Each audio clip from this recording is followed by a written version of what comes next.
이게 말이 되나요? 중국 여권을 가지고 있는데 VIP 대우는커녕 일본 사람들보다 긴 입국 심사를 받았어요. 중국 최대 SNS 웨이보에 올라온 내 글이 하루 만에 수십만 개의 댓글과 공유를 기록하며 엄청난 논란을 일으켰습니다.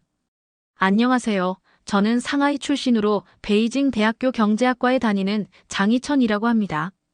제 이야기를 들으시면서 따뜻한 위로와 격려, 그리고 따끔한 조언을 댓글에 남겨주시면 큰 위안과 힘이 될 것 같습니다. 또한 구독과 좋아요도 함께 눌러주시면 영상 제작에 많은 힘이 될 것 같습니다. 그럼 제 사연 바로 시작하겠습니다. 저는 베이징 대학교에서 최상위 성적을 유지하며 장학금을 받고 있는 자랑스러운 중국인입니다.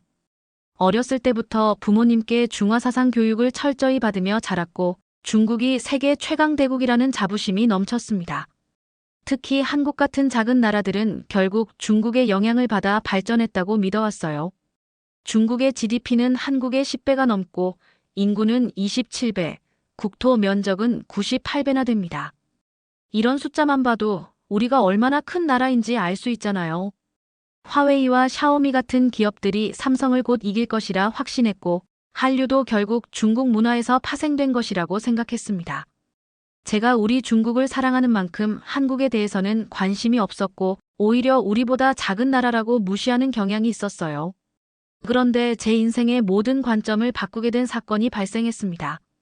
바로 베이징 대학교와 서울대학교 간의 교환학생 프로그램을 통해 6개월간 한국에서 공부하게 된 것이죠. 출국 전까지만 해도 내가 직접 가서 한국이 얼마나 별거 아닌지 확인해 줄게. 한국에서 중국 여권을 꺼내면 얼마나 대우받는지 한번 보자라는 마음이었습니다. 하지만 인천공항에 도착한 그 순간부터 제 모든 생각이 산산조각 나기 시작했습니다. 저는 비행기에 오르기 전까지도 자신만만했습니다. 한국에서 생활하며 그곳의 부족한 점들을 확인하고 돌아와서 친구들에게 한국은 역시 중국에 비할 바가 못 된다고 이야기해 줄 생각이었죠.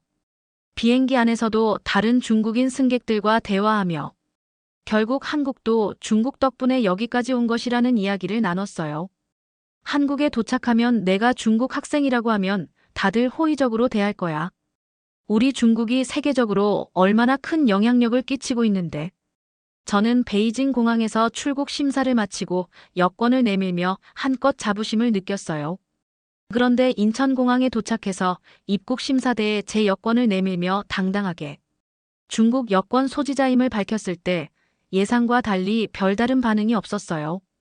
당연히 VIP 대우를 받을 줄 알았는데 오히려 입국 심사가 유난히 길게 느껴졌습니다. 옆에 있던 일본 국적자들은 신속하게 심사를 마치고 나가는 모습이 보였고 심사관은 저에게 한국에서 얼마 동안 체류하시나요? 어느 대학교에서 교환학생으로 오셨나요? 숙소는 어디인가요? 라고 꼼꼼히 물었어요. 저는 속으로 나는 중국인인데 왜 이렇게 꼬치꼬치 캐묻는 거야? 한국이 감히 중국인을 의심해? 라고 생각하며 불만스러운 표정을 감추지 못했습니다. 게다가 제가 떠나는 순간 저보다 먼저 심사를 마친 일본인 여행객이 한국 심사관과 가벼운 인사를 주고받는 모습이 보였어요. 그 장면을 본 저는 기분이 더욱 나빠졌습니다. 왜 일본인은 저렇게 간단하게 통과하는데 나는 이렇게 오래 걸렸지? 한국이 일본에는 우호적이지만 중국에는 경계심을 가지는 거 아닐까? 하는 생각이 스쳤습니다. 하지만 아직 본격적으로 한국을 경험하기 전이었기에 괜찮아. 아직 한국을 제대로 경험한 게 아니니까. 곧 한국이 얼마나 중국보다 부족한지 직접 보게 될 거야라고 스스로를 달래며 인천공항을 빠져나왔습니다. 인천공항에서 나서는 순간부터 저의 예상은 빗나가기 시작했습니다. 공항은 너무나 깨끗했고 직원들은 친절했으며 심지어 공항 내 화장실조차 호텔처럼 깔끔했습니다. 공항이 이 정도인 건 예상했어. 하지만 바깥은 다를 거야라고 생각하며 공항버스를 타고 서울로 향했습니다. 그런데 이때부터 제 예상은 하나둘씩 빗나가기 시작했습니다. 공항버스는 정시에 출발했고 좌석은 널찍했으며 승객들은 조용히 창밖을 바라보거나 휴대폰을 하고 있었습니다. 소란을 피우는 사람은 단 한 명도 없었어요. 중국 버스랑 너무 다르잖아. 베이징에서 버스를 탈 때면 늘 사람들이 크게 떠들고 자리 싸움이 벌어지며 심지어 누군가는 버스 안에서 침을 뱉기도 했습니다. 하지만 한국의 버스는 너무나도 조용하고 정갈했어요. 창밖을 바라보며 한국의 도로를 주시했더니 차들이 질서정연하게 줄지어가고 있었습니다. 왜 이렇게 질서정연해? 중국에서는 운전할 때 경적 소리가 끊이질 않는데 한국에서는 도로가 너무나도 조용했습니다. 교차로에서 차들은 신호를 지키며 정차했고 심지어 보행자가 횡단보도를 건너면 차들이 멈춰서 기다려주는 모습이 보였어요. 그 순간 저는 사람이 먼저가 아니잖아 라고 생각했습니다. 한국에서는 보행자가 도로를 건너는 동안 운전자들이 조용히 기다리고 있었지만 중국에서는 보행자가 조심해서 차를 피해야 했어요. 베이징에서 운전자들은 빨리 가려고 보행자 앞에서 경적을 울리고 심지어 속도를 내기도 했는데 한국에서는 정반대였죠. 저는 순간 한국이 더 선진국 같다는 느낌을 받았지만 곧바로 마음을 다잡았습니다. 아니야, 아직 확신할 수 없어. 한국이 중국보다 나을 리가 없어. 서울 시내에 도착한 저는 지하철을 타고 숙소로 이동하기로 했습니다. 그런데 개찰구 앞에서 또 한 번 놀랐습니다. 사람들이 줄 서서 개찰구를 통과하고 밀치거나 새치기 하는 사람이 없었어요. 베이징의 지하철은 항상 붐비고 출퇴근 시간에는 사람들이 서로 밀치고 새치기를 하는 것이 일상이었습니다. 하지만 서울에서는 모두 차례대로 줄을 서서 개찰구를 통과했고 승객들은 조용히 질서를 유지하고 있었습니다. 잠깐만, 이건 뭔가 이상한데. 게다가 제가 더욱 충격을 받은 것은 한국 지하철 내부의 상태였습니다. 깨끗한 바닥, 넓은 좌석, 조용한 분위기, 그리고 무료 와이파이까지. 중국의 지하철에서는 흔히 바닥에 껌이나 음식물 쓰레기가 굴러다니고 냄새가 심한 경우가 많았습니다. 하지만 서울의 지하철은 너무나 깨끗하고 조용했고 무엇보다 어떤 승객도 바닥에 침을 뱉거나 소리를 지르는 사람이 없었습니다. 그리고 결정적으로 무료 와이파이 속도가 중국과 비교도 안 될 만큼 빨랐습니다. 뭐야, 한국은 대중교통에서 와이파이도 무료야. 속도도 이렇게 빠르다고. 저는 순간 당황했습니다. 중국에서도 일부 대중교통에서 와이파이를 제공하지만 속도가 느려서 사실상 사용이 어려웠거든요. 그런데 한국에서는 스트리밍도 끊김없이 가능할 정도로 빠른 속도를 자랑했어요. 한국이 중국보다 인터넷 인프라가 더 발전했다고. 이때부터 제 마음속에서 작은 균열이 생기기 시작했습니다. 설마 내가 그동안 한국을 너무 과소평가한 걸까? 저는 한국을 내려다보던 자신의 태도에 대해 처음으로 의문을 품기 시작했습니다.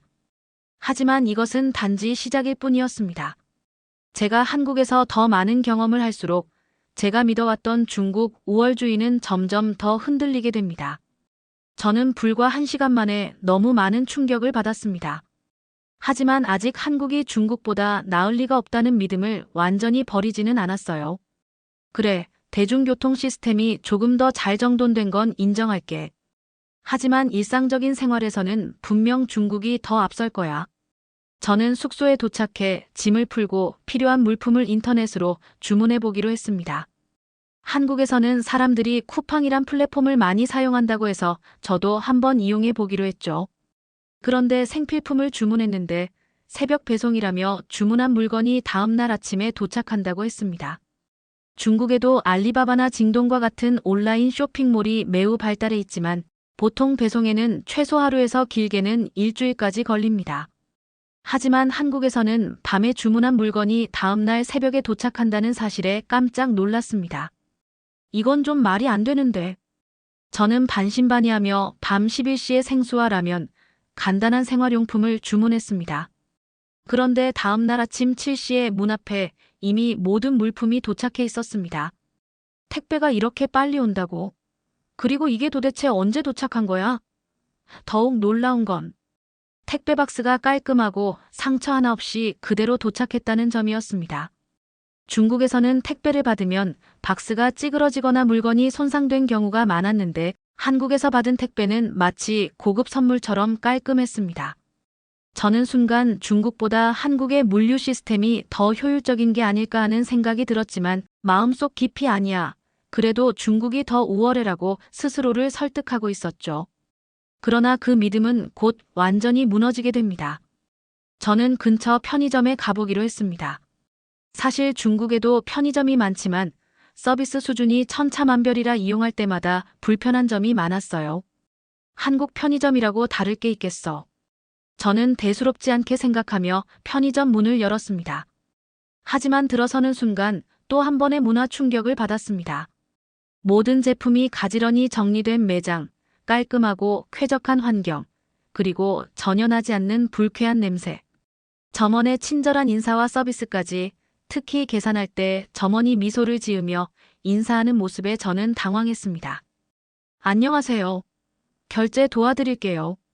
뭐지? 한국 편의점 직원들은 이렇게 친절하다고. 중국에서는 편의점 직원들이 무뚝뚝한 경우가 많고 심지어 불친절한 경우도 흔했습니다.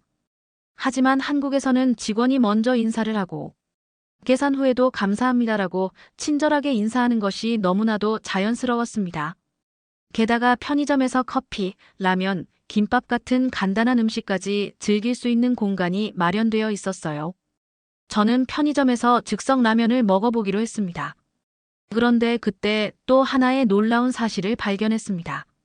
뭐야, 한국 물가가 중국보다 싸다고.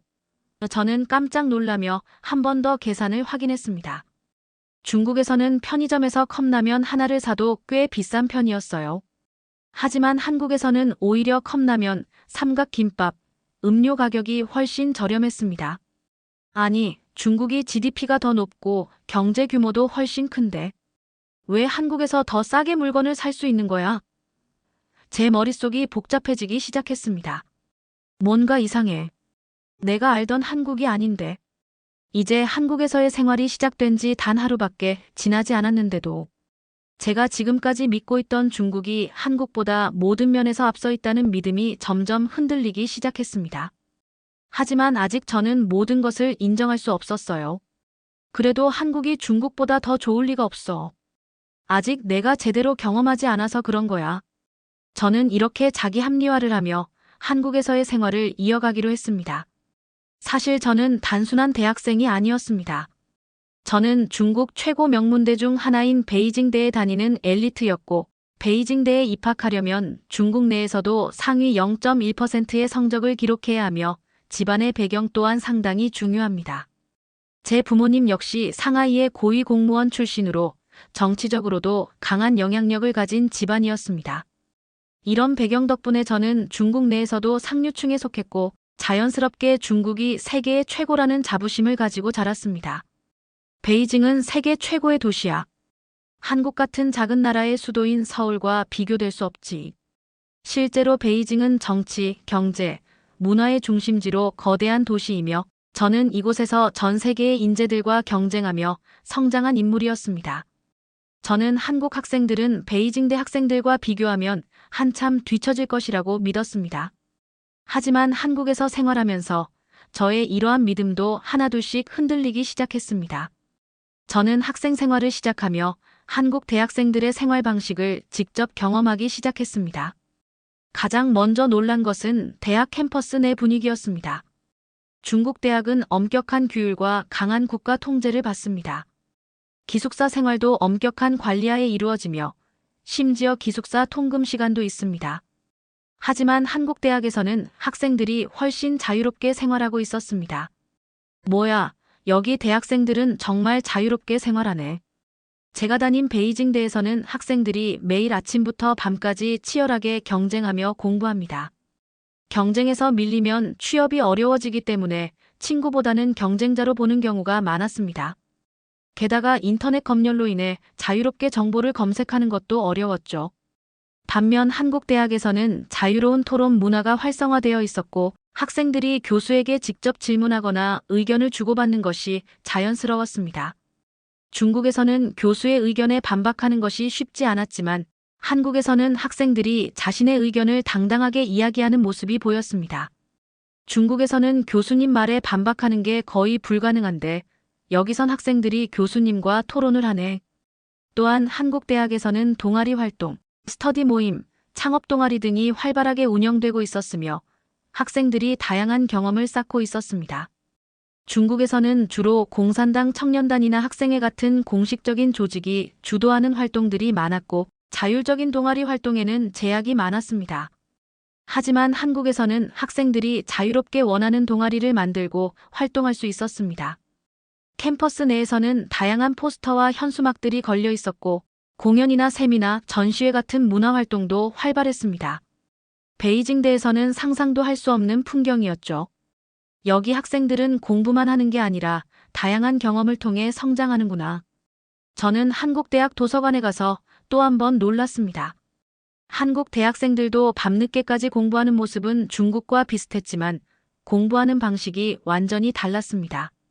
중국에서는 시험 성적이 절대적입니다.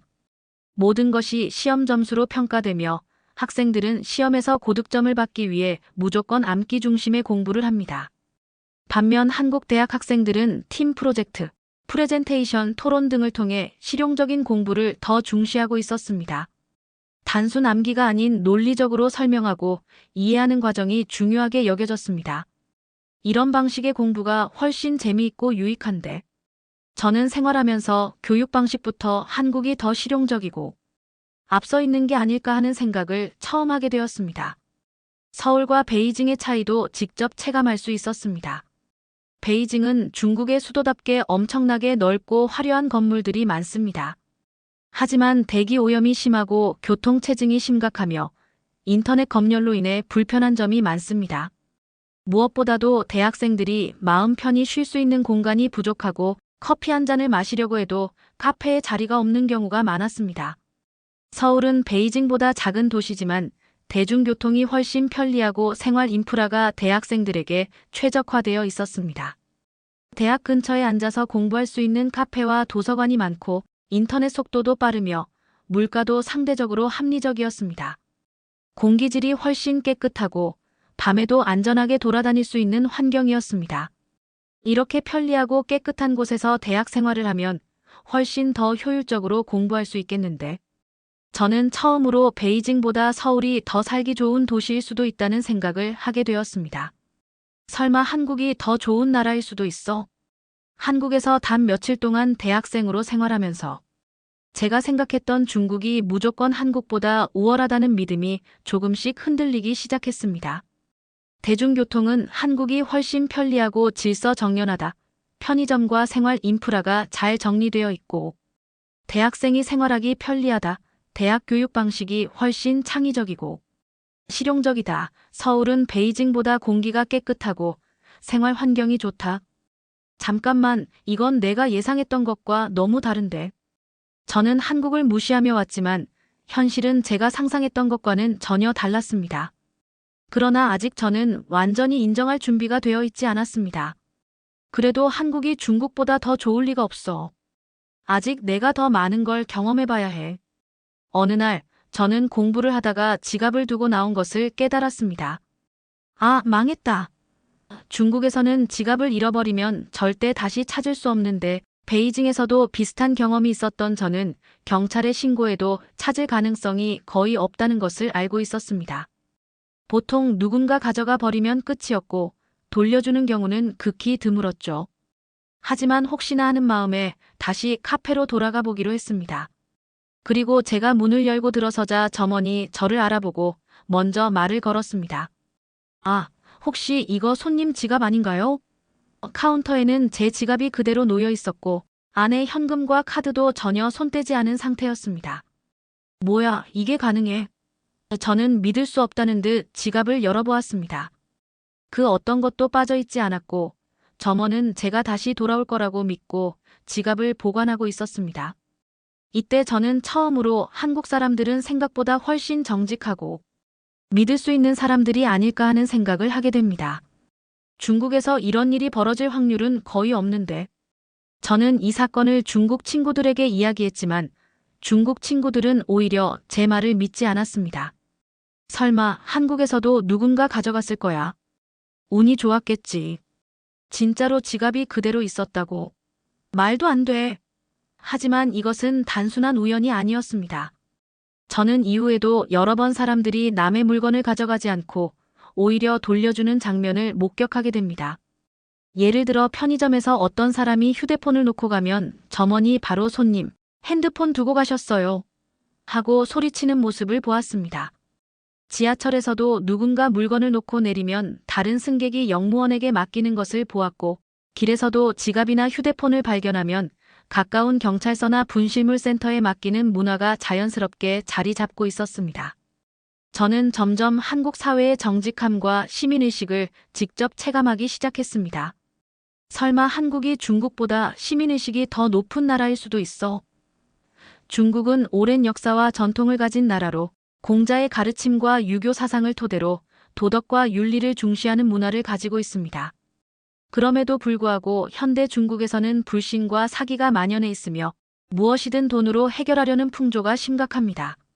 하지만 한국에서는 비록 물질적으로 풍요롭지만 도덕적 가치와 정직함을 더 중요시하는 문화가 있다는 것을 느꼈습니다. 저는 교환학생 생활 중 한 한국 기업의 오픈 세미나에 참가할 기회가 있었습니다. 글로벌 인재를 대상으로 하는 행사였고 많은 외국인 학생들이 참석했죠. 한국 기업이라 해봤자 중국 대기업보다 못할 거야. 그냥 경험 삼아 가보는 거지. 저는 처음엔 별 기대 없이 세미나장에 들어섰습니다. 하지만 그곳에서 한국의 직장 문화와 시스템을 본 순간 저는 충격을 받았습니다. 회사 내부는 깔끔하게 정리되어 있었고 직원들은 조용하고 정돈된 분위기에서 일하고 있었습니다. 가장 놀라운 건 회의 시간이 정확하게 지켜진다는 점이었습니다. 한국에서는 회의를 시간에 맞춰 시작하고 끝내네. 베이징에서 제가 경험했던 중국 기업들은 대부분 회의가 예정보다 늦게 시작되는 경우가 많았고 쓸데없이 길어지는 경우가 다반사였습니다. 하지만 한국에서는 정확한 시간에 회의를 시작하고 논의할 내용을 핵심만 짚어 빠르게 진행하고 있었습니다. 중국 기업에서는 상사의 말이 절대적이며 직원들은 상사의 눈치를 보느라 자유롭게 의견을 내기가 어려웠습니다. 하지만 한국 기업에서는 상사도 부하 직원과 자연스럽게 대화를 나누며 직원들이 의견을 자유롭게 말할 수 있는 분위기였습니다. 심지어 발표를 마친 한 직원이 자리를 떠나려 할 때 임원이 직접 자리에서 일어나 직원과 악수를 하며 수고했다고 격려하는 모습이 보였습니다. 이건 내가 알던 회사 문화가 아닌데. 중국에서는 상사와 직원 간의 거리가 뚜렷하고 상사의 말을 무조건 따라야 하는 경우가 많습니다. 하지만 한국에서는 상사와 직원이 협력하는 동료 같은 분위기가 형성되어 있었어요. 한국 기업에서는 대부분의 업무가 디지털 시스템을 통해 빠르게 처리되고 있었습니다.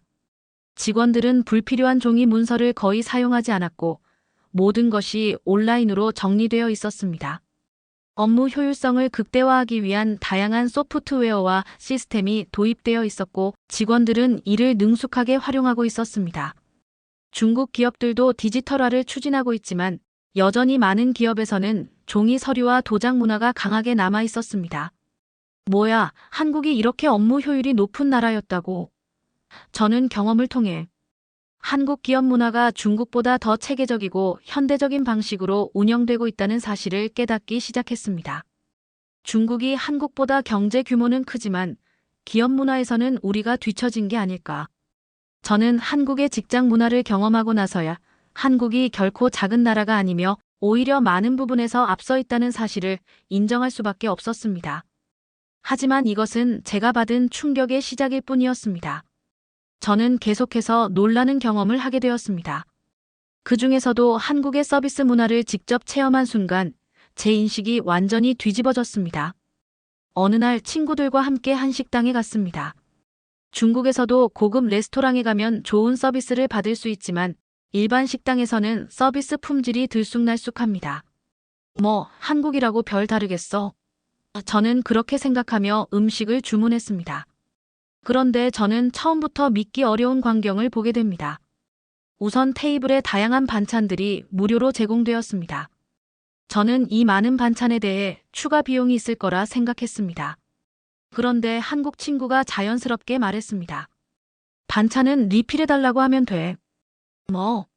공짜로 계속. 중국에서는 식당에서 추가 반찬을 요청하면 추가 요금을 내야 하는 경우가 대부분이었습니다. 하지만 한국에서는 모든 손님이 추가 비용 없이 반찬을 리필할 수 있었습니다.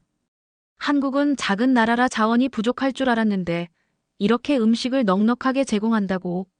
한국에서는 음식을 가져다 줄 때 직원이 두 손으로 정성스럽게 서빙하고 손님을 향해 인사를 하며 친절한 태도를 보였습니다. 주문을 실수로 잘못했을 때도 직원이 미안하다고 먼저 사과하고 빠르게 해결해 주었습니다. 뭐지? 한국에서는 손님을 이렇게 정중하게 대하나? 중국에서는 손님이 많거나 바쁜 시간대에는 직원들이 퉁명스럽게 응대하거나 심지어 불친절한 경우도 많았습니다.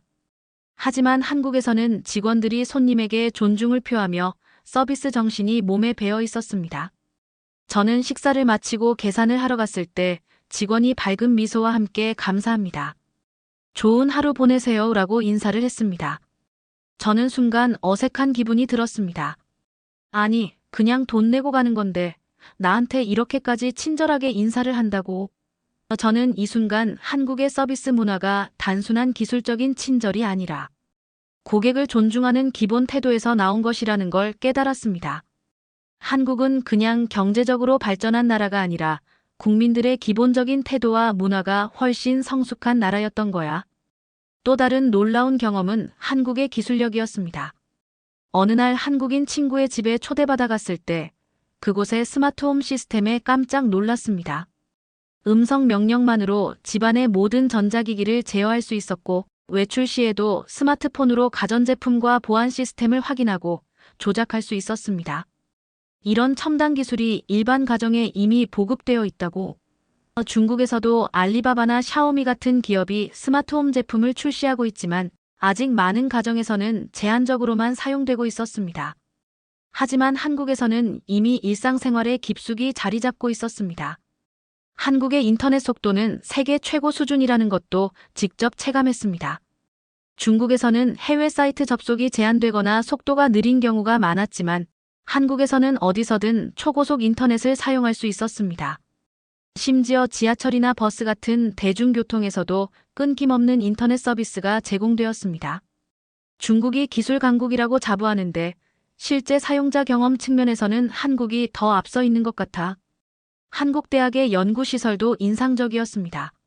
첨단 장비와 최신 기술이 구비되어 있었고 학생들은 이를 자유롭게 활용할 수 있었습니다. 산학협력 프로그램도 활발히 운영되어 학생들이 실제 기업과 함께 프로젝트를 수행하면서 실무 경험을 쌓을 수 있었습니다. 중국 대학에서도 연구시설에 많은 투자를 하고 있지만 학생들이 실제로 접근하고 활용할 수 있는 기회는 제한적이었습니다. 한국의 교육과 기술력이 이렇게 밀접하게 연결되어 있다니. 저는 한국에서의 생활을 통해 이제 인정하지 않을 수 없었습니다. 한국의 기업 문화는 체계적이고 효율적이다. 한국의 서비스 문화는 고객을 최우선으로 한다.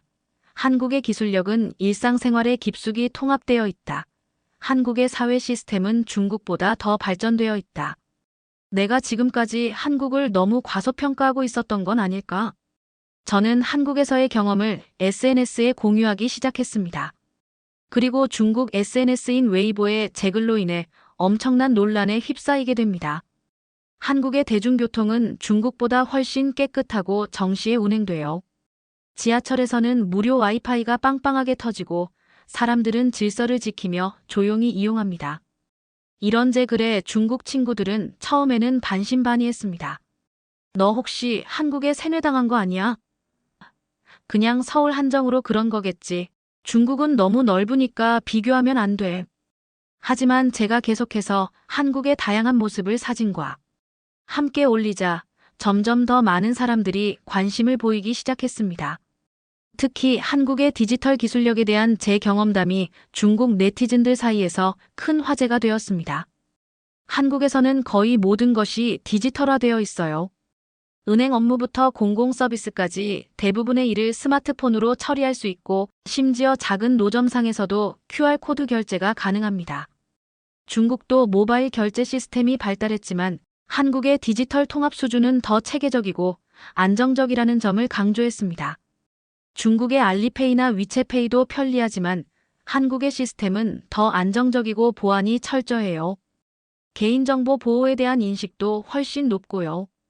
한국 기업의 혁신성에 대한 제 관찰도 많은 이들의 관심을 끌었습니다.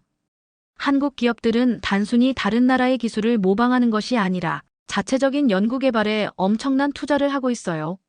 삼성이나 현대 같은 대기업뿐만 아니라 중소기업들도 혁신을 통해 글로벌 시장에서 경쟁력을 갖추고 있습니다. 중국 기업들이 규모와 가격 경쟁력으로 승부하는 반면 한국 기업들은 품질과 기술력으로 글로벌 시장에서 성공하고 있다는 점을 강조했습니다. 한 중국 네티즌이 댓글로 그래도 중국의 화웨이나 샤오미가 삼성보다 더 혁신적이지 않아? 라고 물었을 때 저는 이렇게 답변했습니다. 삼성은 단순히 스마트폰만 만드는 회사가 아니에요. 반도체, 디스플레이, 가전제품 등 다양한 분야에서 세계 최고 수준의 기술력을 갖추고 있어요. 특히 메모리 반도체와 OLED 디스플레이 분야에서는 압도적인 시장 점유율을 보유하고 있습니다. 화웨이와 샤오미도 훌륭한 기업이지만 아직 기술의 깊이와 폭에서는 차이가 있다고 생각해요. 이런 제 글들이 웨이보에서 수만 번 공유되면서 과연 한국이 우리가 생각했던 것보다 더 발전된 나라인가? 라는 토론이 중국 내에서 뜨겁게 벌어졌습니다. 일부 사람들은 여전히 중국은 5G 기술이나 인공지능 분야에서 세계를 선도하고 있다며 자부심을 보였지만 많은 이들이 한국으로부터 배울 점이 분명히 있다고 인정하기 시작했습니다. 특히 저를 놀라게 한 것은 한국의 환경관리 시스템이었습니다. 베이징에서는 미세먼지 때문에 맑은 하늘을 보기 어려웠고 쓰레기 분리수거도 제대로 이루어지지 않는 경우가 많았습니다. 하지만 서울에서는 깨끗한 공기와 체계적인 쓰레기 분리수거 시스템을 경험했습니다. 한국에서는 쓰레기 분리수거가 일상생활의 일부예요. 플라스틱, 종이, 유리, 음식물 쓰레기 등을 철저히 분류하고 이를 통해 재활용률을 높이고 환경 오염을 줄이고 있어요. 중국도 최근 몇 년간 환경 문제에 많은 관심을 기울이고 있지만 한국의 시스템적인 접근과 시민들의 높은 환경의식은 배울 점이 많다고 생각했습니다. 한국의 식문화에 대한 경험도 흥미로웠습니다. 중국 요리가 다양한 맛과 지역적 특색으로 유명하지만 한국 음식의 건강함과 균형 잡힌 영양에 감탄했습니다. 한국 식단은 다양한 발효식품과 채소가 풍부해요. 김치, 된장, 고추장 같은 발효식품들은 소화를 돕고 면역력을 높여주며 비빔밥이나 한정식처럼 한 끼 식사에 다양한 영양소를 골고루 섭취할 수 있는 메뉴가 많아요. 게다가 한국의 음식점들은 위생 관리가 철저하고 식재료의 신선함을 중요시한다는 점도 인상적이었습니다. 한국에서의 교환학생 생활이 절반쯤 지났을 때 저는 한국인 학생들과 함께 그룹 프로젝트를 하게 되었습니다. 처음에는 언어 장벽 때문에 걱정이 많았습니다. 중국에서는 대부분의 그룹 프로젝트가 형식적으로 진행되거나 몇몇 학생들에게 부담이 집중되는 경우가 많았기 때문이죠. 하지만 한국 학생들과의 협업은 완전히 달랐습니다. 우선 모든 팀원이 적극적으로 참여했고 회의 시간에는 각자의 아이디어를 자유롭게 공유했습니다. 심지어 제 서툰 한국어에도 불구하고 다른 학생들은 제 의견을 경청하고 존중해 주었습니다. 장희천 씨 의견 정말 좋은데요. 이 부분을 더 발전시켜 보는 건 어떨까요? 처음 이런 말을 들었을 때 저는 그저 예의상 하는 말인 줄 알았습니다. 하지만 실제로 그들은 제 아이디어를 프로젝트에 반영했고 부족한 부분은 함께 보완해 주었습니다. 중국에서는 외국인 학생, 특히 아시아 국가 출신 학생들의 의견이 쉽게 무시되는 경우가 많았는데 한국에서는 제 생각이 존중받는다는 느낌이 들었습니다. 프로젝트를 진행하면서 한국 학생들의 일하는 방식에도 깊은 인상을 받았습니다. 그들은 계획을 세울 때 매우 체계적이었고 마감 기한을 철저히 지켰습니다. 각자의 역할과 책임이 명확했고 누군가 어려움을 겪으면 다른 팀원들이 자발적으로 도움을 제공했습니다. 우리 함께 해결해보자라는 말이 자주 오갔고 이것은 단순한 말이 아니라 실제 행동으로 이어졌습니다. 또한 한국 학생들은 세부 사항에 대한 관심이 놀라울 정도였습니다. 프레젠테이션 자료 하나를 만들더라도 디자인, 폰트, 색상 배치까지 꼼꼼하게 신경 썼고 내용의 논리적 일관성을 위해 여러 번 검토했습니다. 중국에서는 대충 괜찮으면 된다는 태도가 많았는데 한국에서는 최선을 다해 완벽하게라는 마인드가 자연스러웠습니다. 그런데 정말 놀라웠던 건 이런 세심함과 완벽주의가 비효율성으로 이어지지 않았다는 점입니다. 오히려 명확한 계획과 효율적인 의사소통 덕분에 일의 진행 속도가 빨랐고 결과물의 퀄리티도 높았습니다. 빨리빨리 문화라고 들었던 한국의 특성이 단순히 서두르는 것이 아니라 효율성과 퀄리티를 동시에 추구하는 것임을 깨달았습니다. 우리 팀은 마케팅 전략에 관한 프로젝트를 진행했는데 한국 학생들의 창의성과 실용적인 접근 방식이 인상적이었습니다.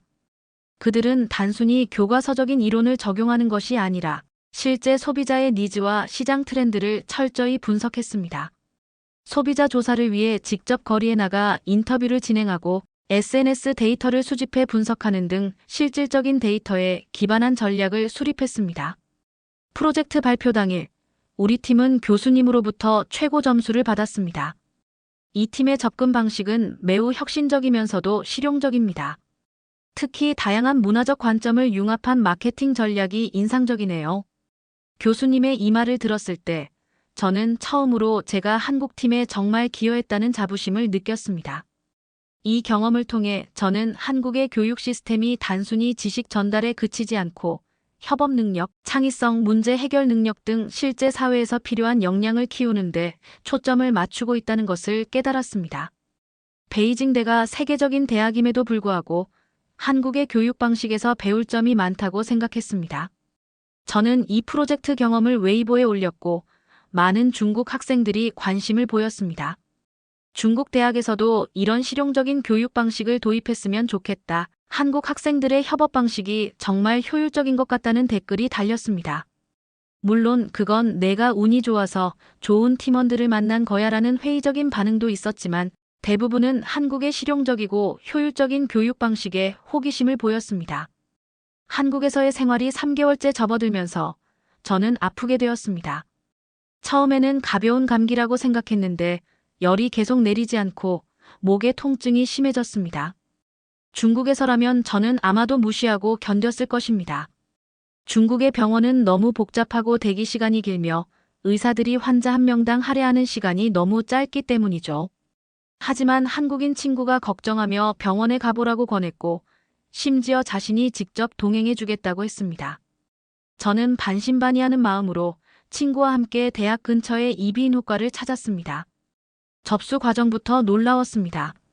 중국에서는 병원에 가면 먼저 번호표를 뽑고 길게 줄을 서서 기다린 후 다시 여러 창구를 돌아다니며 복잡한 절차를 거쳐야 합니다. 하지만 한국의 병원은 수속이 간단했고 무엇보다 의료진의 태도가 달랐습니다. 어디가 불편하세요? 의사가 친절하게 물었고 제 증상을 자세히 듣고 꼼꼼하게 진찰했습니다.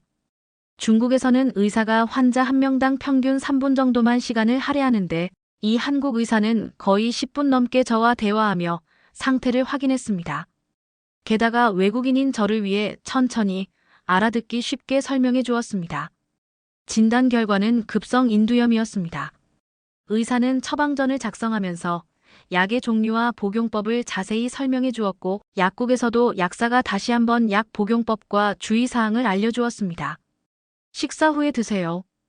항생제는 꼭 정해진 시간에 복용하셔야 효과가 좋습니다. 중국에서는 이런 상세한 설명을 들어본 적이 없었습니다. 가장 놀라웠던 것은 의료비였습니다. 외국인이라 보험 혜택을 받지 못했음에도 불구하고 진료비와 약값을 합쳐도 예상보다 훨씬 저렴했습니다. 한국의 의료 시스템이 이렇게 효율적이고 저렴하다니. 중국에서는 좋은 병원에 가려면 높은 비용을 지불하거나 오랜 시간을 기다려야 하는데 한국에서는 품질 높은 의료 서비스를 합리적인 가격에 받을 수 있었습니다. 그리고 이틀 후 놀라운 일이 벌어졌습니다. 병원에서 전화가 왔습니다. 장희천 씨, 많이 좋아지셨나요? 약은 잘 드시고 계신가요? 처음에는 무슨 전화인지 이해하지 못했습니다. 그런데 알고 보니 환자 상태를 확인하는 전화였습니다. 이게 한국의 사후 관리인가? 중국에서는 상상도 할 수 없는 서비스였습니다. 한국의 의료 체계를 직접 경험하면서 저는 또 한 번 충격을 받았습니다. 인구가 14억 명인 중국에서도 의료 시스템의 효율성과 접근성 문제는 항상 사회적 이슈였는데 5천만 명의 작은 나라 한국이 이렇게 체계적인 의료 시스템을 갖추고 있다는 사실이 놀라웠습니다. 한국의 의료 기술력도 감탄할 만했습니다.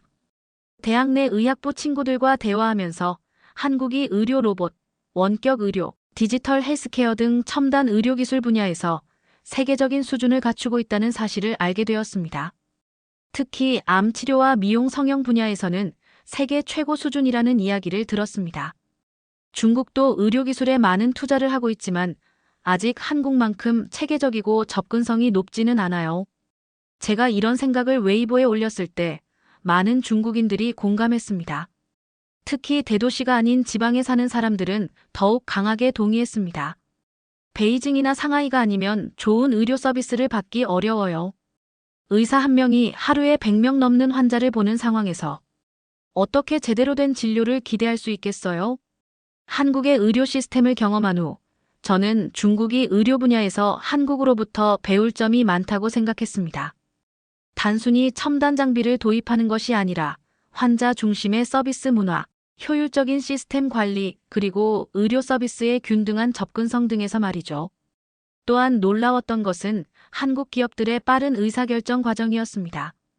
중국에서는 많은 회의와 승인 절차를 거쳐야 하는 반면 한국의 테크 기업들은 보다 유연하고 신속하게 결정을 내렸습니다. 우리는 빨리빨리 문화가 있어요. 좋은 아이디어가 있으면 빠르게 프로토타입을 만들고 시장에 내놓습니다. 실패해도 괜찮아요. 빠르게 실패하고 배우는 것이 중요하니까요.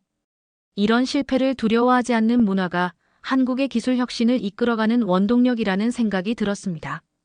판교 방문 후 저는 한국의 IT 산업에 대한 인식이 완전히 바뀌었습니다. 중국이 규모와 양적 성장에서 강점을 갖고 있다면 한국은 질적 성장과 효율성에서 우위를 점하고 있었습니다. 삼성이나 LG 같은 대기업뿐만 아니라 크고 작은 테크 기업들이 각자의 분야에서 세계적인 경쟁력을 갖추고 있었습니다. 한국에서의 교환학생 생활이 마무리되어 가던 어느 날, 제 인생에서 가장 기억에 남을 만한 경험을 하게 되었습니다. 한국인 친구들과 함께 DMZ 비무장지대 투어에 참가하게 된 것입니다. 처음에는 단순히 관광 명소로만 생각했지만 그곳에서 저는 한국의 아픈 역사와 그럼에도 불구하고 놀라운 발전을 이룩한 한국인들의 회복력과 끈기를 깊이 이해하게 되었습니다. 불과 70년 전 전쟁의 폐허에서 오늘날의 선진국으로 성장한 한국의 모습에서 저는 국토의 크기나 인구만으로는 국가의 위대함을 판단할 수 없다는 진리를 깨달았습니다. 6개월간의 한국 생활을 마치고 베이징으로 돌아가는 비행기에 앉아 저는 제 자신에게 물었습니다. 장희천, 넌 정말 한국을 알고 있었니? 중국이 한국보다 크다는 이유만으로 우월하다고 착각했던 제 생각이 얼마나 편협했는지 깨달았습니다. 작지만 강한 나라 한국, 그들의 효율성, 정직함, 혁신, 그리고 끈기야말로 제가 배워야 할 가치였습니다. 저는 이제 확신합니다. 중국이 한국을 얕볼 때 한국은 조용히 세계를 앞서가고 있었다는 사실을요. 여러분, 제 이야기가 여러분에게도 새로운 영감을 주었기 바랍니다. 우리는 서로의 장점을 배우고 존중할 때 함께 발전할 수 있습니다. 제 이야기가 좋았다면 좋아요와 구독 부탁드립니다. 한국에 대한 더 많은 이야기를 들고 돌아오겠습니다. 감사합니다.